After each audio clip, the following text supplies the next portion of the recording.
Good afternoon. I hope you are having a great Thursday. The time now is 12:35. I'm Julie Broughton. This is Take 6.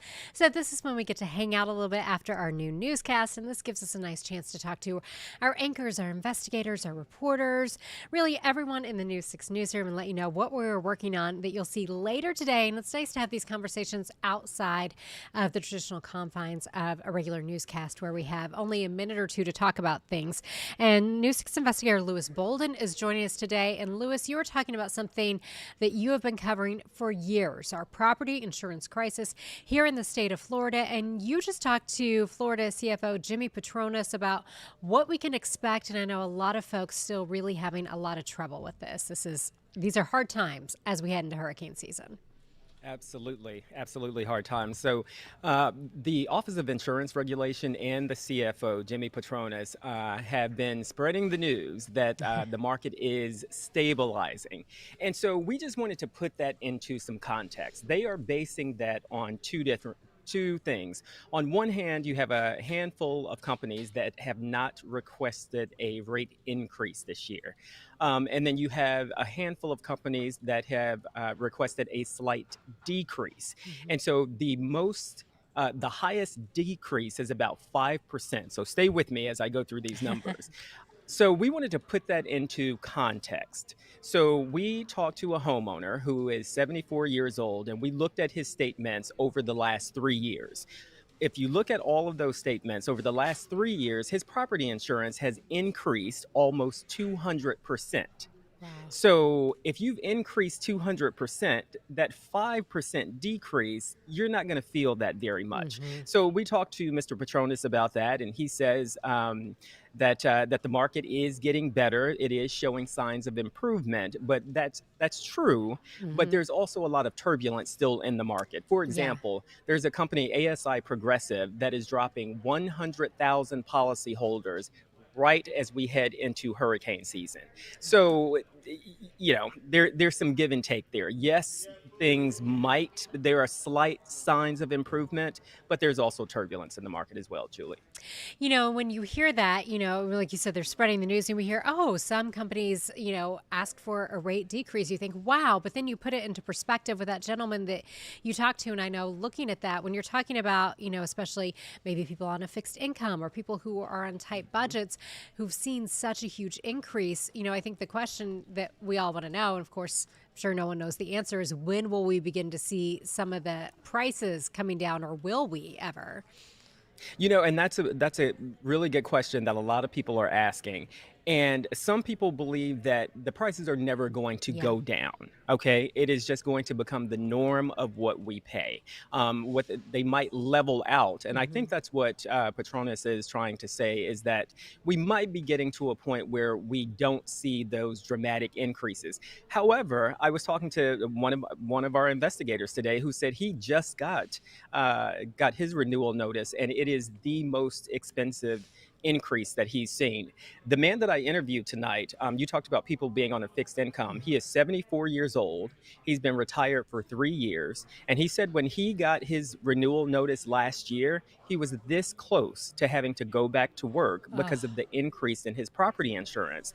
And I've interviewed a woman in the past who had to do the same thing. She had to come out of retirement to afford her property insurance. So it's still a troubling time, particularly for people who are on a fixed income. That is so heartbreaking. You think, you work your whole life, you look forward to retirement, you want to enjoy what you've worked for. And to think of a 74-year-old man thinking about going back to work because of property insurance. I mean, that's just wrong. I don't know. I don't know what the solution is. I guess no one does, but my gosh, that is horrific. It really is. It really is. And his situation is he and his wife were both on Social Security. Well, his wife passed away. So that Mhm. meant half of their household income was gone. And then these dramatic increases. So when I talked to Mr. Petronas, I said to him, What do you say to these people? Are you hearing the same stories that I'm hearing?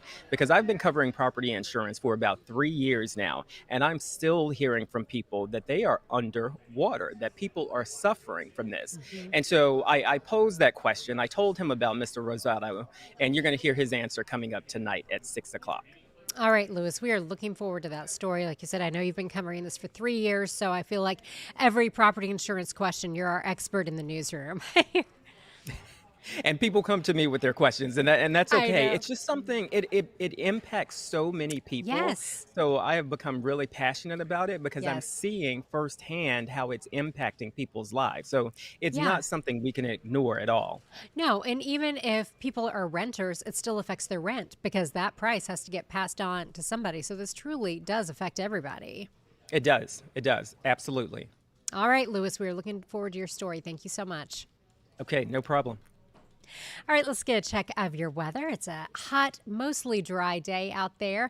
Here's what we're looking like right now for you on the satellite and radar imagery. Not a whole lot of cloud cover, plenty of sunshine for us.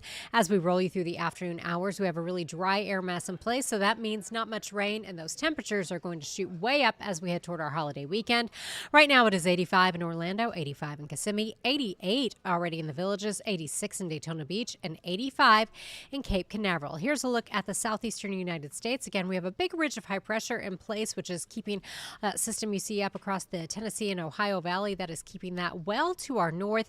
Our sea breezes will set up today, but there's really not enough moisture for those to squeeze out much rain. So for today, we go to a high of 93, which is warmer than normal. That's in Orlando, 93 in Kissimmee, 93 in Ocala, 86 in Palm Coast, and 85 for your high in Melbourne.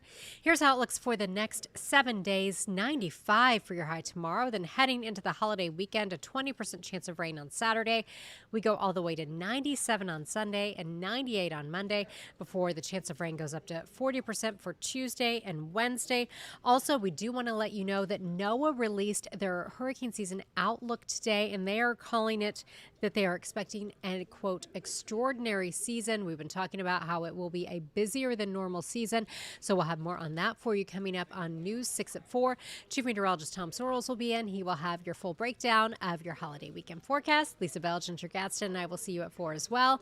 If you have any questions or comments for us here at Take 6, head to clickorlando.com/take6. Let us know what's on your mind. Thanks so much for stopping by, and I will see you at 4.